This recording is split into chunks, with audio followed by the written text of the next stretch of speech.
Andy Hornby has ridden the roller coaster of British business. Today, as Group Chief Executive of Alliance Boots, he unveiled profits of more than £1 billion.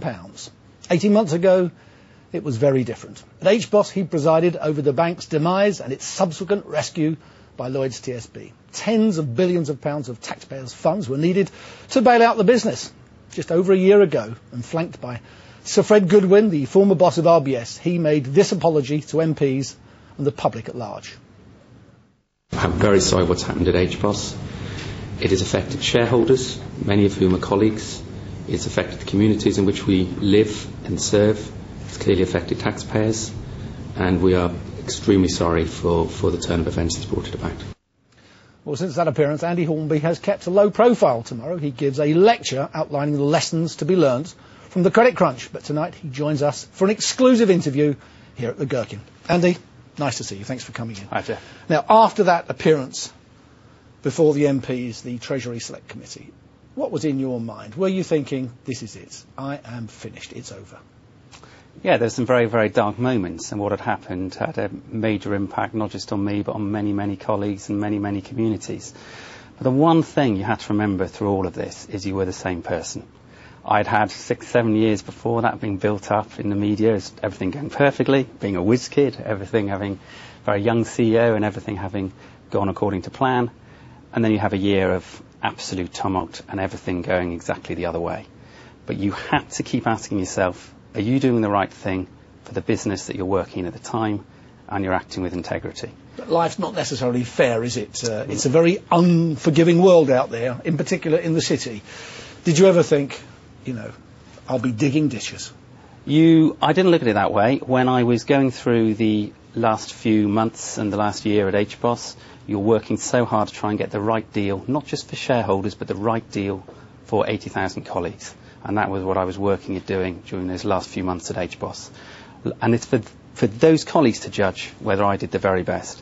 Likewise, when you switch to Alliance Boots, it's for colleagues to judge whether I, in my first few months, my first year, have rolled my sleeves up, got involved with a fantastic team, and done my best to deliver for my new colleagues. All right, well, we'll talk about Boots in a minute, but you've had 18 months to reflect on the disaster at HBOS. What is the one lesson that you have learnt about all that?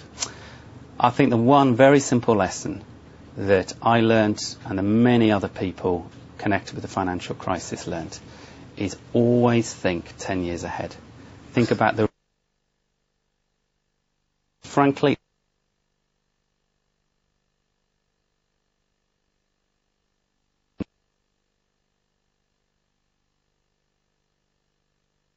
had not planned for it. So you do need Armageddon insurance? You need Armageddon insurance, and by its very nature, the events that you probably planned for aren't that Armageddon. You've got to keep thinking, what is the really unexpected event? Were you swept away by your own success? I think everyone has to keep reminding themselves that what's happened so far is temporary. The success so far is temporary. And you need to make sure that every sort of platform on which you build business success is for the long term. Once it was clear what had happened, were you surprised that Lloyds Bank appeared so eager to be shoved into that rescue deal by the government? I mean, you must have known the numbers from the inside at HBOS. Did you know that Lloyds was making a terrible mistake? No, I still believe in the long term it will be a very good transaction for all concerned. And my job and the job of everyone involved was to get on, make the solution happen, get it implemented and move forwards. Now, you never became a real demon figure like Fred Goodwin, but you were pretty widely reviled. How hard was it to get the people at Boots, all the stakeholders, to take you seriously when you turned up, given what you'd been through? Well, I think the great thing about Boots, a business as big as important to Boots, and this is a brand that's been going for 160 years. We are still chemists of the nation in the same way as Jesse Boot established us 160 years ago. One individual, Andy Hornby, is not important in the scheme of Boots.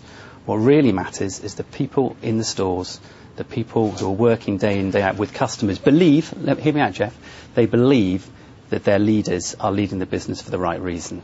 I was very fortunate in becoming part of a fantastic team under Stefano's leadership, Alex Gorley's running Boots, Ornella Barrow running Alliance Unichem. And it's provided me with a base work where you can become part of a team, really lead things forward. And I believe people in stores, the people who really matter, all they're looking for is to believe that their leaders really are caring. But you about are being business. unduly modest, aren't you, in the sense that you say you don't matter. Hang on a minute. Bad managers can wreck good businesses. Bad managers can wreck good businesses. Good managers can make a big difference to good businesses. But my point is a simple one. It's not about the ego of the man at the top. It's not about whether he or she's been written about in the press. What it's about is, are you providing the right leadership for that business?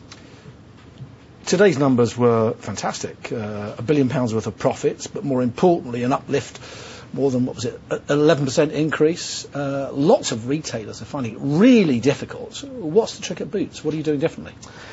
I think today's results show two things, Jeff. Firstly, we really have tried to give customers exactly what they demand. And if you look at the last 2 years, and all credit to Alex Gawley and the team running Boots, we've not only delivered a big profit growth, but we've also delivered a very significant increase in customer satisfaction. Products like Number 7 have really delivered. But if you look, we take 25,000 surveys a week of what customers are saying about us, about our service and about our products. And this spring, we have reached an all-time high in terms of customer satisfaction.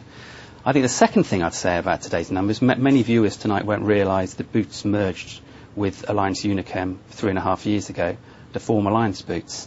And all credit both to Stefano, who led that deal from the Alliance Unichem side, and Nigel Rudd and the Boots board, who combined the business with Alliance Unichem. What you see today is the two businesses have been very complementary. And in fact, in the last 12 months, the Alliance Unichem side, i.e. the wholesale business, has performed particularly strongly.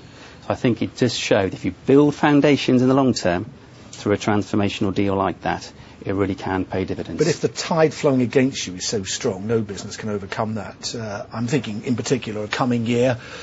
The new government says the numbers are horrible, it's all going to be very, very difficult. What are you budgeting for?